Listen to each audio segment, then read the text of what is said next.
स्वागत है आप सभी का 11 बजे की खबरों में। मैं हूं नीलू। करते हैं खबरों की शुरुआत गाजियाबाद से। सबसे पहले खबर गाजियाबाद के लोनी से बड़ी खबर आ रही है, जहां पर यूट्यूबर सलीम वास्तिक गिरफ्तार कर लिया गया है। दिल्ली पुलिस ने गिरफ्तार करके तिहाड़ जेल उससे लेकर गई है। सलीम वास्तिक पर अपहरण कर हत्या का आरोप लगा था। आरोप के मुताबिक 1995 में दिल्ली के गोकलपुरी से 13 साल के संदीप बंसल का उसने अपहरण किया और उसके बाद उसकी हत्या कर दी। इस मामले में 1997 में उसे आजीवन कारावास की सजा हुई थी।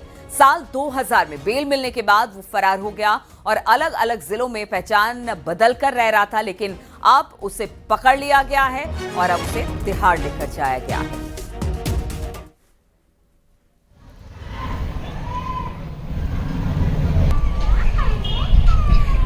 तो आपको बता दें हम कि इस वक्त की बड़ी खबर लोनी से आ रही है, गाजियाबाद के, जहां पर यूट्यूबर सलीम वास्तिक गिरफ्तार कर लिया गया है। बताया जा रहा है कि दिल्ली पुलिस ने उसे गिरफ्तार किया है और अब उसे तिहाड़ लेकर गई है दिल्ली पुलिस।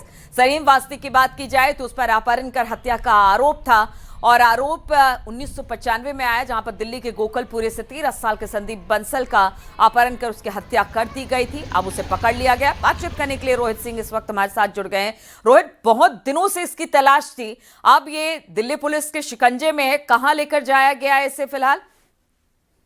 को पूरी ये सबसे बड़ी हैरानी की बात है कि 28 मार्च को जब सलीम वास्तिक अपने कार्यालय पर बैठा था, दो हमलावरों ने उस पर 14 वार किए थे, जिसके बाद उसे गंभीर अवस्था में अस्पताल में भर्ती कराया गया था और 1 महीने बाद वे अस्पताल से अपने घर लौट आया था। और इसके जो 2 आरोपी थे वे गाजियाबाद पुलिस ने मुठभेड़ में ढेर कर दिए थे। और अब 1 महीने बाद जब सलीम वास्तिक अपने घर पे था तो दिल्ली पुलिस पहुंचती है और दिल्ली पुलिस बताती है कि ये एक अपहरण और हत्या के मामले में फरार चल रहा है, जिसे 2000 में कोर्ट से बेल मिली थी।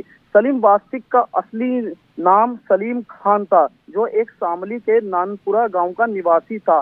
दिल्ली पुलिस ने उसे गाजियाबाद से गिरफ्तार किया। उस पर 1995 में दिल्ली के गोकुलपुरी इलाके से 13 साल के संदीप बंसल, जो एक व्यापारी थे, उनके 13 साल के संदीप बंसल के अपहरण, रंगदारी और हत्या के आरोप में उसे गिरफ्तार किया था। 1997 में उसे आजीवन कारावास की सजा सुनाई गई थी, लेकिन 2000 सन में उसे बेल मिल गई। जब से वह अलग अलग जिलों में रह रहा था और सबसे ज्यादा हाईलाइट ये तब हुआ जब सलीम वास्तिक पर हमला होता है। तो विदेश में भी रोहित, जब इस पर सलीम वास्तिक के ऊपर हमला हुआ था, उस वक्त ये काफी सुर्खियों में आया था। तब दिल्ली पुलिस ने किसी तरह का संज्ञान नहीं लिया है। इतने दिनों के बाद वो पहुंची इस पूरे मामले को लेकर, उसने बताया कि अपहरण और हत्या का मामला इस पर दर्ज है। यानी कि क्या दिल्ली पुलिस को पता नहीं था कि ये गाजियाबाद में है और इस तरह से खुलेआम घूम रहा है?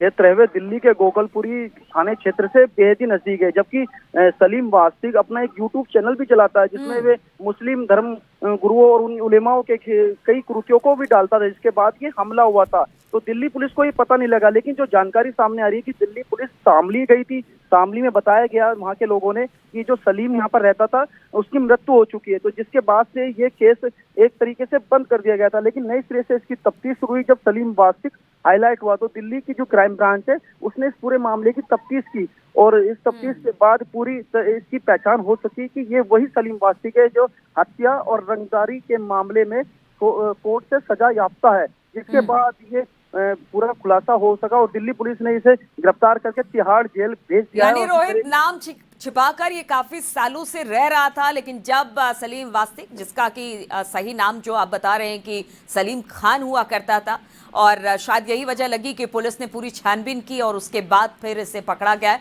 बहुत बहुत शुक्रिया फिलहाल इस जानकारी हम तक पहुंचाने के लिए।